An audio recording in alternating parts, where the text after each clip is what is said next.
The filthy girl in chains, they called her Filth. That was the only name she ever heard. She didn't know where she was born or who her parents were. The only life she knew was inside a dirty cage in the middle of a noisy alien market. She sat there chained by the neck, arms, and legs. Her skin was covered in dirt, dry blood, and old scars. Her long hair was a mess, full of knots and grease. Every time someone passed her cage, they held their nose or laughed. She was too dirty to touch. Traders threw food at her like she was a wild animal. Sometimes they didn't even give her water. Days passed without anyone saying a kind word to her. Her golden eyes had no light. She sat still, barely breathing. She waited for the day she would stop existing, and no one would care. Then one morning, a human man walked through the market. His name was Mark. He was a traveler, a trader, and a skilled engineer. He had seen many strange things in the galaxy, but when he passed by the cage, he stopped. Something made him look twice. The girl inside didn't cry. She didn't scream. She just looked at him, silent, calm, and broken. The seller saw Mark's eyes stop on her and laughed. "You want that thing? She's useless. Can't even speak. Filthy blood, dirty body, too disgusting to touch." Mark didn't answer. He stepped closer. The girl didn't move. She just looked up with those golden eyes, full of pain but not hate. "Where did she come from?" Mark asked. "No one knows," the seller said. "Picked her from a trash planet. Their kind throw away girls like this when they're born. She's probably got some sickness. You really don't want her, human."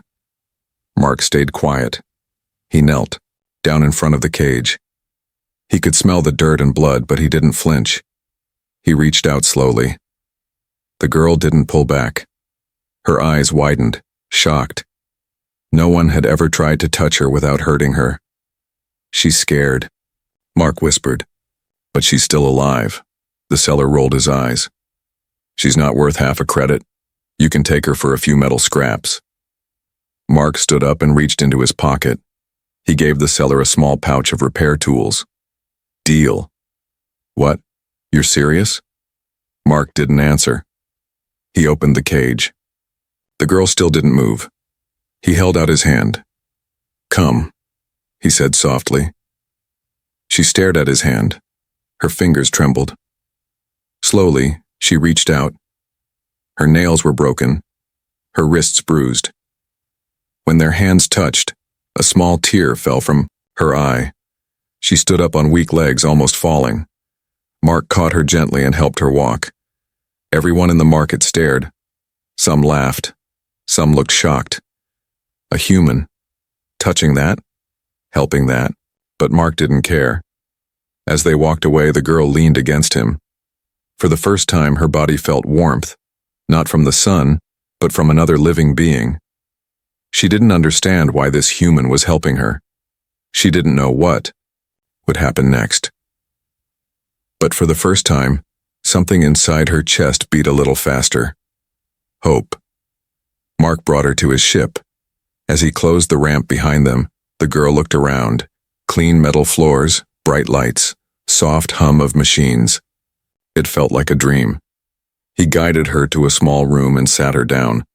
She was too weak to speak, but she didn't take her eyes off him. She expected pain. She expected orders. But Mark only said one thing. "You're safe now." The girl's lips parted, but no words came out. No one had ever said that to her. No one had ever made her feel like she mattered. She lowered her head and began to cry, but quietly, as if afraid the sound of tears would make it all vanish. Mark didn't ask questions. He simply brought her clean water and food. She ate slowly, not believing it was real. Every bite, every sip felt like a gift from another world. That night she lay on a soft bed, her chains gone. Mark stayed nearby but didn't touch her again. He gave her space. As she closed her eyes, her fingers touched the blanket. Soft, warm, clean. She pulled it close to her chest. She didn't know his name. He didn't know hers. But one thing was clear. Her life had changed, and she would never forget the human who looked at her not as filth, but as someone worth saving. The first warm bath, she had never seen clean water before. Not like this, not warm, not in a quiet room. The girl, still without a name, sat on the edge of the smooth metal tub, unsure if it was a trap. Her thin fingers trembled as she touched the water. It felt soft. She pulled her hand back quickly, as if it would burn her. But it didn't. It felt like peace. Mark watched from the doorway. He didn't rush her. He didn't speak. He just stood there with a clean towel in his hands and gentle eyes that told her she was safe. The girl looked down at herself.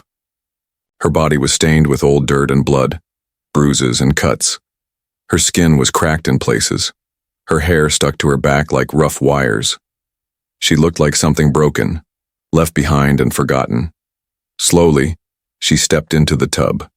The water touched her feet, her legs, and then her whole body. Her eyes widened. She gasped quietly. She had lived in cages on cold floors among filth and fear, but never in water that welcomed her. Mark handed her a soft cloth and soap, then turned his back to give her privacy. She didn't know what to do at first.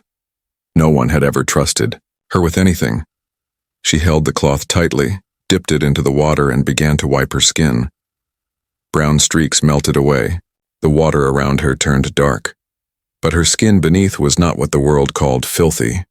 It was smooth, glowing. A soft violet shimmer appeared, bright under the light. Her true skin was beautiful, hidden all this time beneath layers of pain. She scrubbed harder. Her arms, her legs, her face. She didn't want to stop. She didn't want to go back to the filth. The dirt wasn't just on her body. It was in her heart, placed there by the cruelty of others. But now she was washing it away piece by piece. Tears rolled down her cheeks again, but not from sadness this time. It was something else, something new. A feeling that she didn't know the word for. When she finished, Mark offered her the towel without looking at her. She wrapped herself in it, holding it like a shield. Her body was clean, but her mind still wasn't sure what came next. He turned around slowly, and for the first time, he saw her as she truly was. Her hair, now washed, was a deep blue that shined when the light touched it. Her violet skin glowed faintly, soft and smooth. Her golden eyes looked brighter but still unsure. She looked like someone born from starlight, not trash. "You're different," Mark said softly. She looked down, afraid he would be angry. "No," he said, stepping closer. "I didn't mean it like that. You're not dirty, you never were." She opened her mouth, trying to speak. Her voice came out cracked and low like dry wind. "Why?" she whispered. "Why are you kind?" Mark paused. No one had ever asked him that. He looked at her, thinking. "Because someone should have been kind to you a long time ago." She looked into his eyes, searching for a lie. But she found none. He handed her a fresh outfit. Soft clothes, plain but clean. She dressed, slowly, still watching him.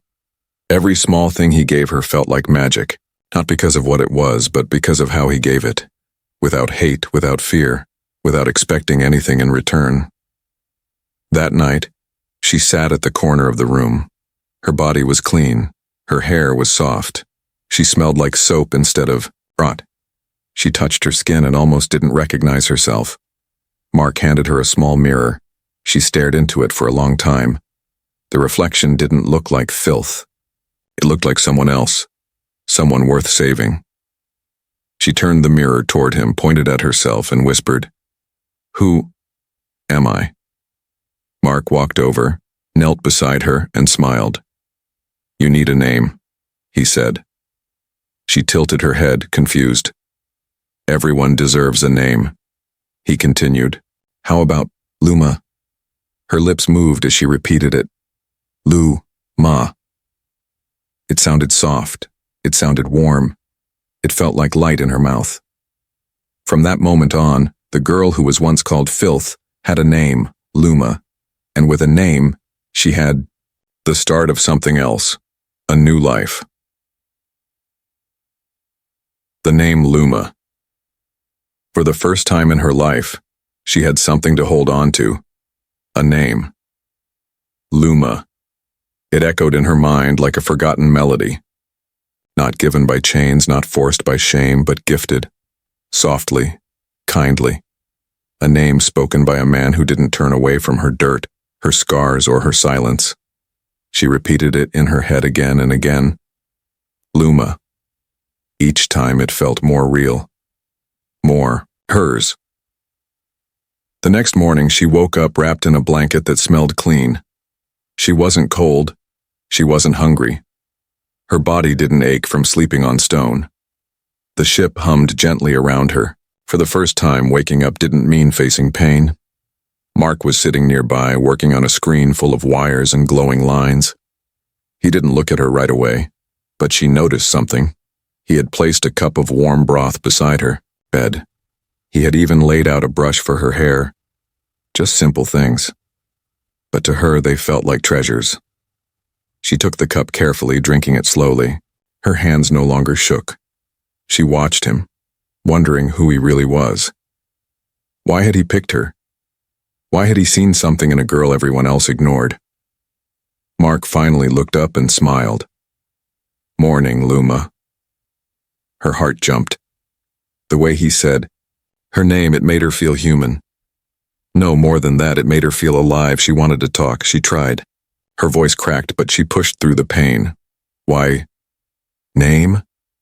Mark leaned back. "Because you deserve one. You're not filth. You're not trash. You're someone. And everyone who's someone should have a name." She held the cup close, staring into it.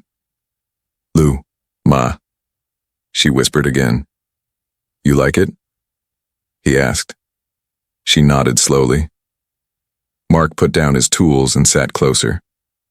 "Can I ask you something?" Luma looked at him, unsure. "You're not from any species I recognize. Do you know where you're from?" She hesitated. Then she touched her chest softly just above her heart and said, "Griva. Caste." His eyes narrowed. He knew that word. The Griva caste was a rejected group on a distant, lawless planet. They were believed to be cursed, unclean, even dangerous.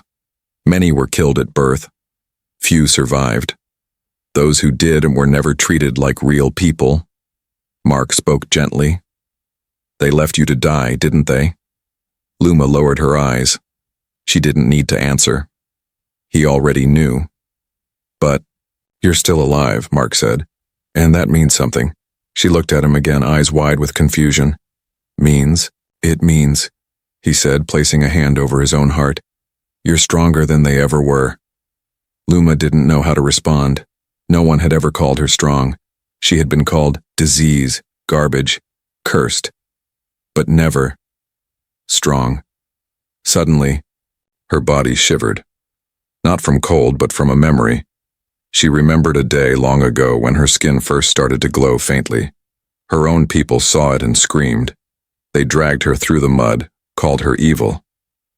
One even tried to cut the glowing part off her body. That was the day she learned to stop speaking. That was the day she was sold.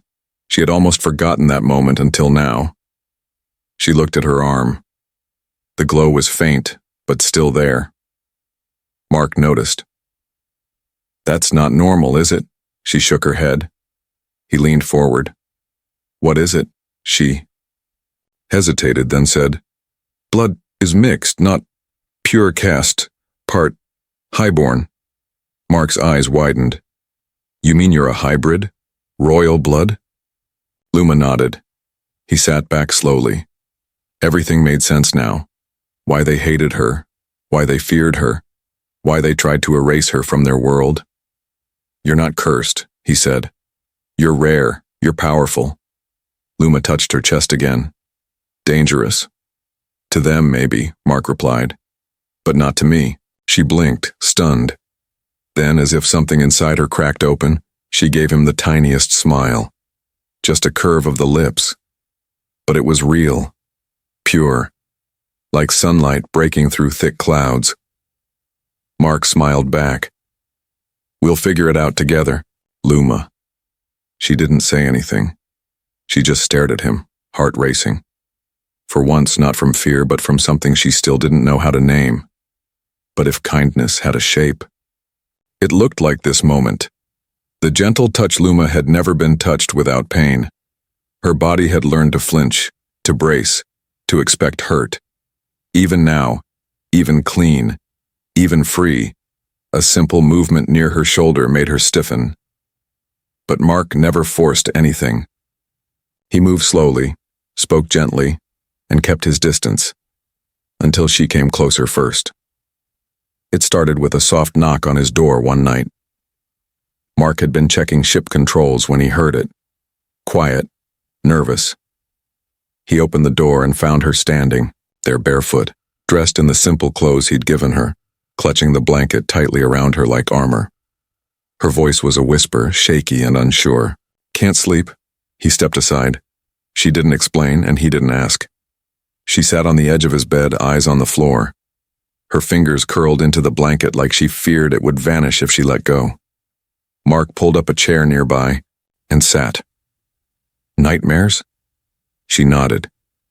Then after a pause added, "Chains. Cold. Voices calling me. Nothing." He didn't respond with words. He simply stayed close.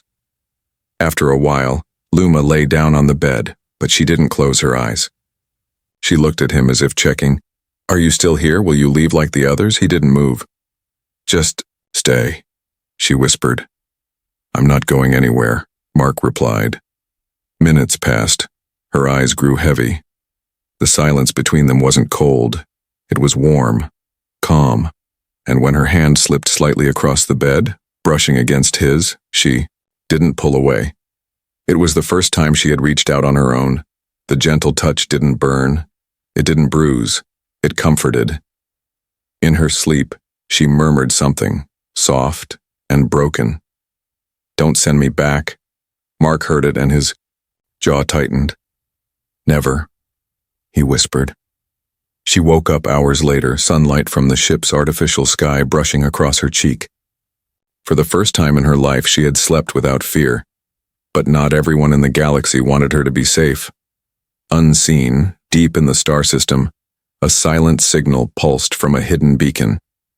A coded message shot through the void, simple but dangerous. Subject Luma located. Activate retrieval. Back on the ship, Luma stood in front of a mirror. Her violet skin was clear now. Her hair fell in soft waves over her shoulders. Her golden eyes no longer looked like they belonged to someone broken. She was beginning to heal. But she didn't yet realize. Her healing was also waking something powerful within her. Mark entered the room carrying a small wrapped gift.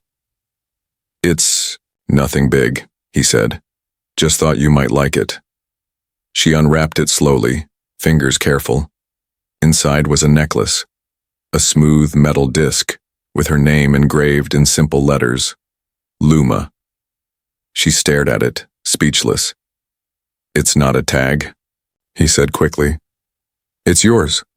Something that belongs to you and only you." She touched it gently. It was cool, light, beautiful. "Why do you keep giving me things?" she asked. Mark smiled. "Because you've already given me something." She blinked. "What?" He looked her in the eyes. "A reason." Luma felt her chest tighten. The kind of tightness that came before tears, but not the painful kind, the full kind, the kind that made her want to believe that maybe, just maybe, this life could be hers to keep, but safety was never simple in her world. Later that day, the ship's sensors picked up a faint trace, an unknown vessel in pursuit. Mark noticed it first. He stared at the screen, eyes narrowing. They had found her. He didn't tell Luma right away. She was still in the next room, holding the necklace close, whispering her name over and over like it was a song. He clenched his jaw and whispered to himself, "If they want her back, they'll have to go through me." The hunt begins. The peace didn't last. It never does when something precious is finally found. Luma stood at the window of the ship, watching stars drift by like tiny lanterns in a deep black sea. Her necklace rested against her chest, warm from her skin.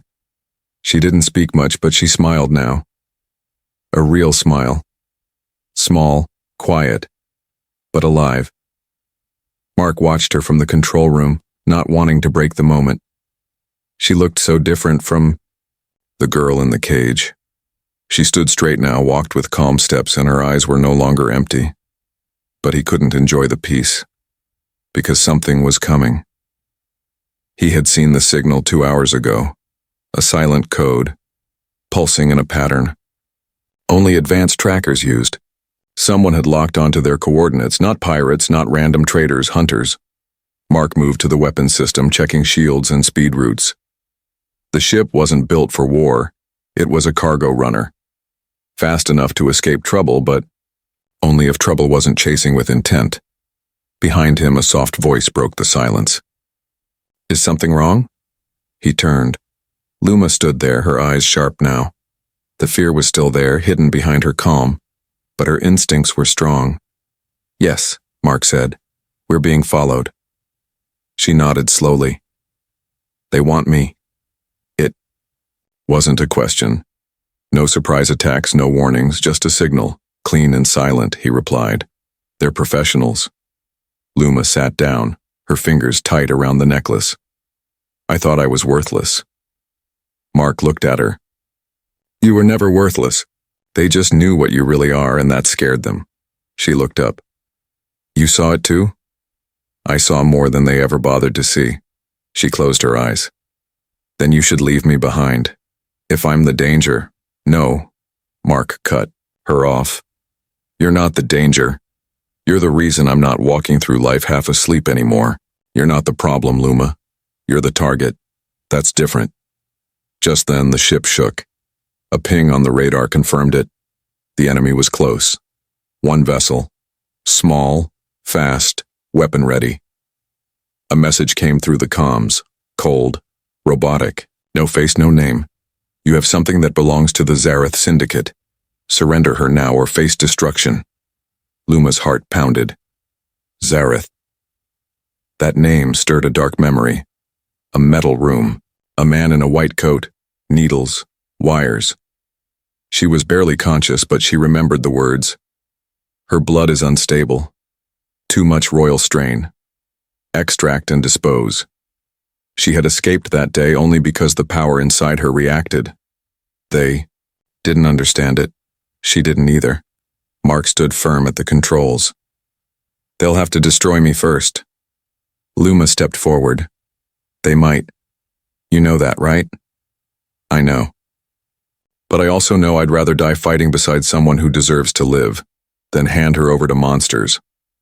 Luma felt something bloom inside her chest. A warmth. A fire. But outside, the enemy ship was locking weapons.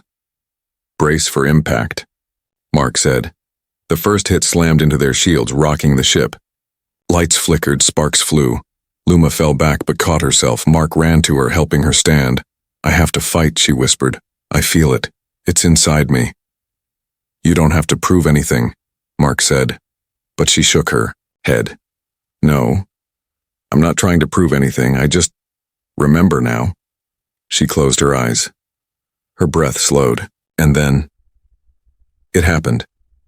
Her skin began to glow, not faintly like before, not small patches.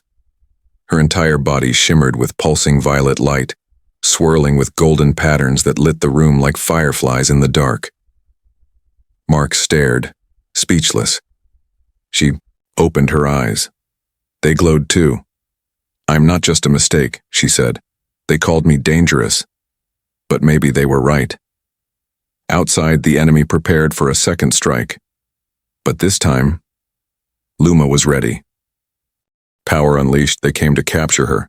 They expected a scared girl, but what they found was something else. Luma stood in the center of the ship, glowing like a star wrapped in skin. Her hair lifted with energy that moved like wind, though the air around her was still. Golden lines lit up across her arms and face, ancient symbols written in a language no one had spoken in centuries. Mark couldn't look away. He had seen powerful things before, engines that could break gravity, machines that could slice through planets. But he had never seen anything like her. "Luma," he said quietly. "What's happening to you?"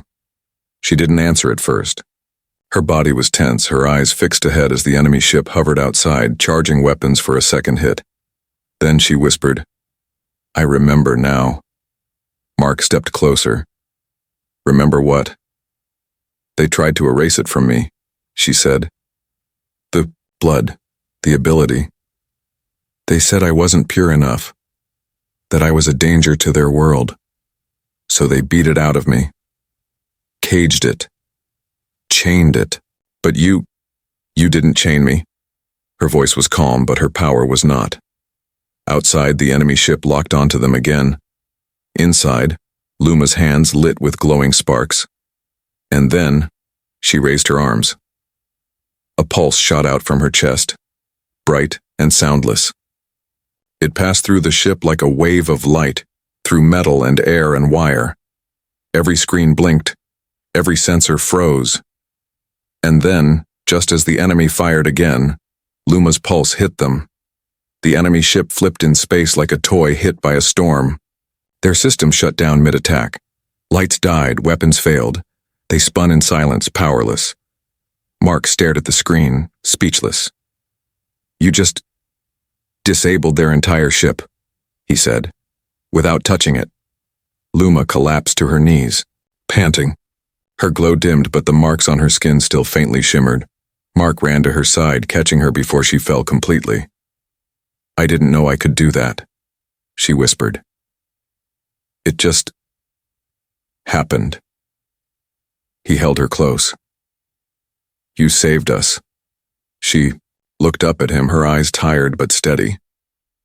"You believed I wasn't broken, so I believed it too." Behind them, a screen blinked red. The enemy ship was regaining power. They had only moments. Mark looked at Luma. "We have to go, now." She nodded weakly. "I can push us. Far. One time." He helped her to her feet and carried her to the control panel. Her hand touched the console. Her skin sparked again, this time soft. Controlled. The ship's engines glowed blue, brighter than before. Power surged through every bolt and wire. "Hold on," she said. In a flash of light, they jumped, faster than they should have, farther than any normal ship could travel, through layers of space most couldn't survive. But Luma wasn't just a passenger anymore. She was part of the ship now, part of its soul. When they landed on the other side of the galaxy, Mark looked out the window. Silence. No trackers, no ships. Just stars. They were safe. For now. He turned to her. She was lying, back weak again but breathing slow and calm. He sat beside her, holding her hand.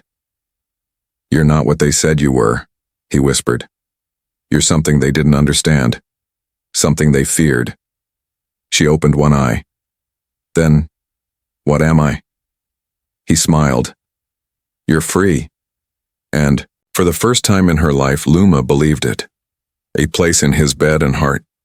She didn't ask to sleep beside him that night. She simply walked in, quiet as always, and curled up on the edge of his bed like it was the only place in the universe. That made sense. Mark didn't say a word. He just moved aside, pulled the blanket over both of them and let her rest. Outside the ship, the stars drifted like soft snow across the darkness. Inside, the hum of engines was calm, steady, like a heartbeat. Luma had saved them both, but now, she just wanted to breathe. Her body still ached. The glow on her skin had faded, but faint traces of golden patterns still slept beneath the surface. She had burned through herself to protect Mark. And yet she had never felt more alive. She lay with her head near his chest, listening to the quiet rhythm of his heart. It didn't scare her. It calmed her. No shouting. No chains. No cold cages. Just warmth. Just safety. For a moment, she almost forgot the galaxy had tried to erase her. Mark looked down at her gently. Her eyes were closed, but she wasn't asleep. Not yet. You did something impossible back there. He whispered. Luma spoke, softly. You gave me strength, I just gave it back. He chuckled quietly. That's not strength. That's something more. She shifted slightly, her fingers brushing against his shirt. Mark, she said, do you think I can have a life? He looked at her seriously. You already do. No, she said, barely above a whisper. I mean, with you. He didn't speak for a long moment. Then he reached out and tucked a strand of her hair behind her ear. You don't belong in a cage, he said. You belong wherever you feel free, and if that's here, with me, then that's where you'll stay. A tear slid from the corner of her eye.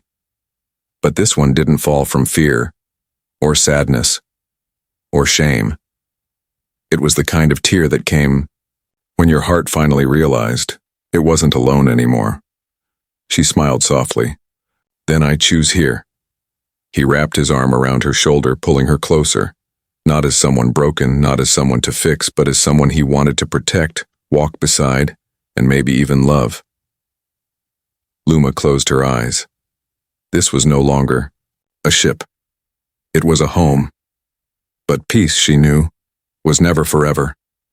Because far across the stars, in the cold chambers of a royal Zareth fortress, a hooded figure stood before a dark screen.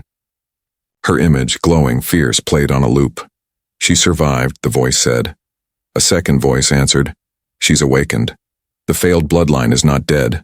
The first voice growled, then begin phase 2. Bring her back. Or burn the system she hides in. Back in the quiet ship, Luma rested her head on Mark's chest. She didn't know yet what was coming, but this time, she wouldn't run. This time, she would fight, because she had something worth protecting, a name, a place, and a man who gave her both.